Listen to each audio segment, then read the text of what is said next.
This is how you make a cool analog glitch effect inside After Effects. Got my clip on the timeline of a rotating apple. Gonna add a brightness and contrast. Gonna put the contrast at 99. Then I'm gonna add a Venetian blinds.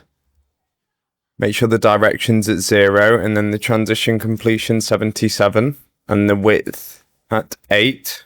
Then we're gonna duplicate the Venetian blinds. Change the direction to 90 and the width to 4. Now it's going to go really dark, so you can just turn up the exposure for now, but we're going to change it back because this is just for the viewport and it's not actually going to appear in the actual render. Then we're going to add a simple choker, change the choke matte to 0.4, then add a wave warp, change the type to noise, the direction to 0, the wave height to 6, and then change the wave width to over 1000. Add a glow, 5% threshold, 16 glow radius, and intensity 2. Change to AB colors, and then sawtooth B to A. And then change this color to like sort of a hologrammy blue. It's starting to look pretty cool now.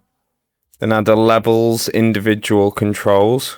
RGB input white to 150, on the green the input black to 40, and on the blue the input black to 183. Add a curves and just do some crazy contrast like this. Then add another glow and then duplicate that glow. Then a hue and saturation, and then you can change the hue to whatever you like. I like this sort of like pinkish red. And what we want to do is just turn this back to 0 so we can actually see what the final render is going to be. And on that third glow, just play with the radius, just so it has a bit of a bleed, just so it looks like it's illuminating.